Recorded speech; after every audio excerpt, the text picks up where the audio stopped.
ஸ்ரீராமஜெயம். ஸ்ரீமதே ராமானுஜாய நமக. ஸ்ரீ வரவரமுனையே நமக. அஸ்மத் குருபியோ நமக.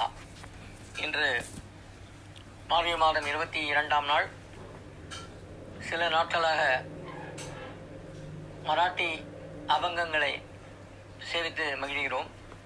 அந்த வரிசையிலே இன்று சந்த் நாமதேவ் அருளிய ஒரு அபங், அருமையான பாடல். அந்த பாடலை பாடி பாண்டுரங்கனை சேவித்து தொடங்குவோம். பண்டரி நிவாச சக்யா பாண்டுரங்க, பண்டரி நிவாச சக்யா பாண்டுரங்க, பண்டரி நிவாச சக்யா பாண்டுரங்க, கரி அங்க சங்க, கரி அங்க சங்க, பக்தா கிய பண்டரி நிவாச சக்யா பாண்டுரங்க, பண்டரி நிவாச சக்யா பாண்டுரங்க, பக்த கைவரிய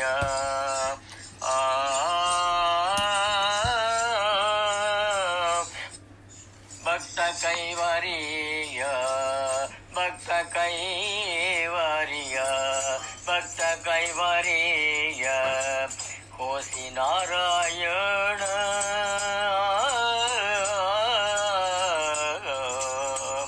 பக்த கைவரிய, கோசி நாராயண, போலता वचन कायलास, बोलता वचन कायलास, पंढरी निवास सख्या पांडुरंग, मागे पगुदांचे फेडियले ऋण, मागे पगुदांचे फेडियले ऋण, आम्हासाठी कोण, आम्हासाठी कोण आली दाड, आली दाड, पंढरी निवास सख्या पांडुरंग, करी अंग संग,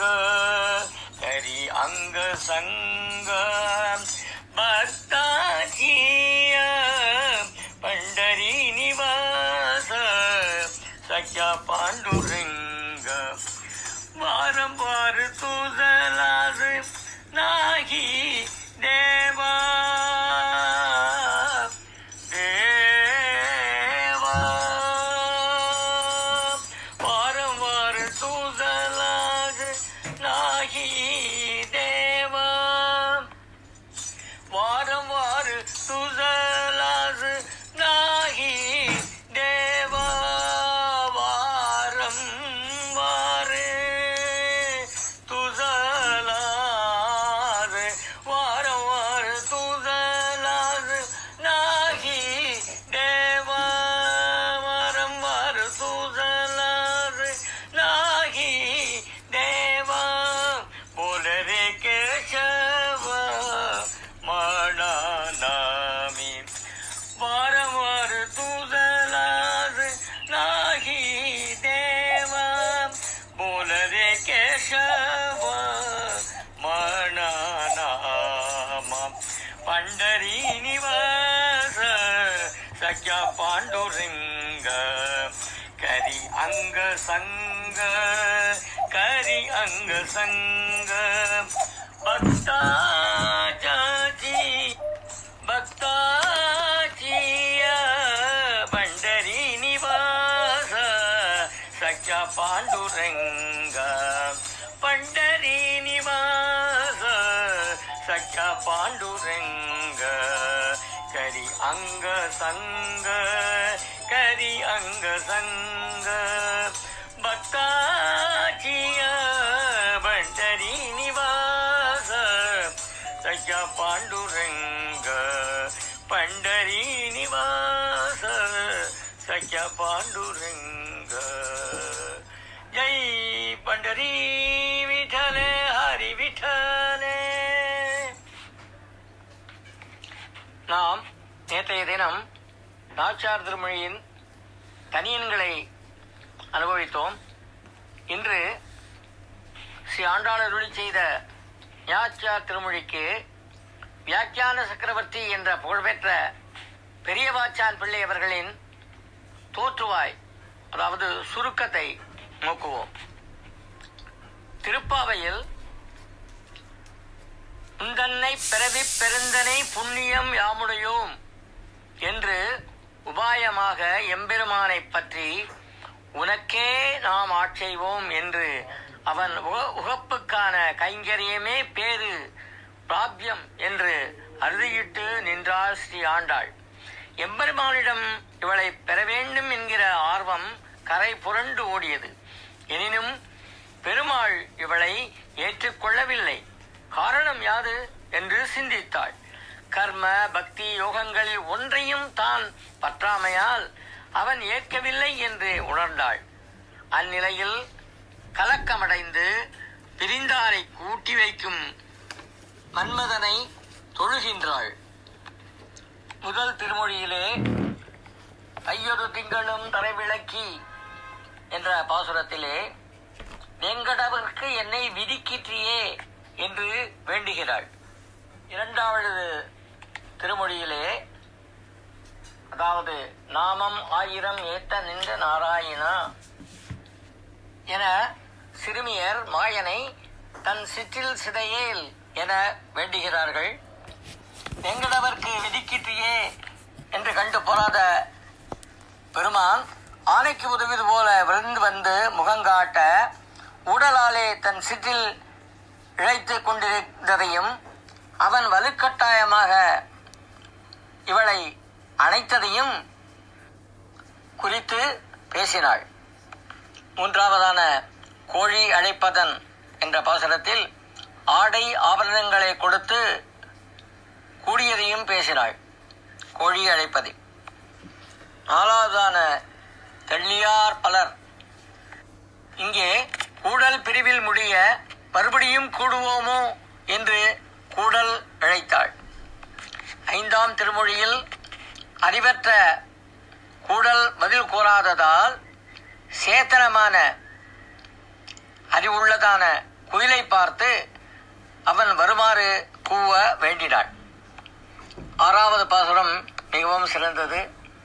அதாவது வாரணம் 1000 ஆயனை மனம் செய்து கொள்வதாக தன் கண்ட கனவை தலைவியான ஆண்டாள் தோழிக்கு கூறுகிறாள். குயில் கூறியும் வராததால் திருமணம் செய்வதாக கனவில் அவன் இவளை அனுபவிக்கச் செய்ய அனுபவத்தை தோழிக்கு சொல்லி தரித்திருந்தாள் இந்த திருவாய்மொழியிலே. ஏழாவது திருமொழியான கருப்பூரம் நாருமோ, இங்கே கனவில் ஏற்பட்ட கூடல் நீடிக்காததால் அவனோடு எப்போதும் சேர்ந்திருக்கும் சங்கை நோக்கி பகவத் அனுபவம் எப்படி இருக்கும் என்பதை பலவாறாக கேட்கிறாள். எட்டாவது திருமொழி விண்ணீல மேலாப்பூ, பெருமான் வருவதாக சொன்ன கார்காலத்திலே வராததால் மேகங்களை திருமலை பெருமானிடம் தூது விடுகிறாள். ஒன்பதாவது சிந்துரச் செம்பொடி என்று தொடங்குவதில் மேகங்களும் தூது செல்லாமல் நின்று மழை பொழிய அதனால் அக்காலத்தில் உண்டாகும் இந்திர கோபங்கள், மலர்கள், களங்கனி முதலிய கனிகள், வண்டுகள், பூஞ்சுனைகள் முதலியன உண்டாகி அவை அவன் திருமேனி அவயவங்களை நினைவுபடுத்தி தன்னை நலிவதை பேசினாள். உடல் பூக்காள் என்று தொடங்கும் 9ஆம் திருமொழியிலே இப்படி நலிவு பெற்று பெரியாழ்வாரோடு நமக்கு உண்டான உறவு தப்பாது, அவன் சுவாதந்திரியத்தையும் மாற்றி நம்மை அவன் திருமணிகளில் சேர்த்தே விடும் என்று உறுதி பூண்டமையை பேசினாள் இந்த திருமொழியிலே 11வது தாமுகக்கும் என்ற திருமொழியில் இப்படி வருந்தும் நிலை கண்டு தாயர் தோழியர் முதலானோர் இவளை காண வந்து திரண்டு கிடக்க அவன் நம்மை வைத்த பரிசை பார்த்தீர்களோ என்று வெறுத்து வார்த்தை சொல்லி பின் போன்ற பெண்களுக்கு உதவியவன் பெரியாழ்வார் பெற்ற பெண்ணாகிய தமக்கும் உதவாது ஒழியான் என்று ஒருபடி தரித்தமையாய் பேசினாள். அடுத்து 12வது திருமொழி மற்றேந்தியர்க்கு இங்கே நடக்கவும் இயலாத நிலையை அடைந்து அருகில் இருப்பாரை பார்த்து அவன் இருக்கும் தேசத்தில் என்னை கொண்டு போய் சேருங்கள் என்கிறாள். 13வது கண்ணன் என்னும் கருந்தெய்வம் இதில் மதுரை முதலிய தேசத்தில் சேர்க்க முடியாமையால் அவனோடு தொடர்புள்ள ஏதாவது ஒன்றை கொண்டு வந்து என்னை தொடச் செய்து உயிர்தரிக்க செய்யுங்கள் என்று மன்றாடுகிறாள். கடைசியாக 14வது திருமொழியிலே பட்டி மேய்ந்தோர் என்ற திருமொழியில் பரமபக்தி ஏற்பட வேண்டி காலதாமதம் செய்ய தனக்கு பிறந்த விடாய் கண்டீரோ கண்டோம் என்று பதில் சொல்பவர் பாசுரத்தால் தான் பெற்ற பேற்றையும் பிறர் வாயால் சொல்லி நிறைவுபடுத்துகிறாள் இந்த திருமொழியை. மேலே வரும் நாட்களில் நாச்சியார் திருமொழியில் சில திருமொழிகளை விரிவாக பார்த்து அனுபவிக்கலாம். அடியேன் தாசன் பா சுந்தரராஜன் மேலே தொடர்ந்து இன்றைய திருப்பாவை பாசுரத்தின் விளக்கமாக பார்க்கலாம்.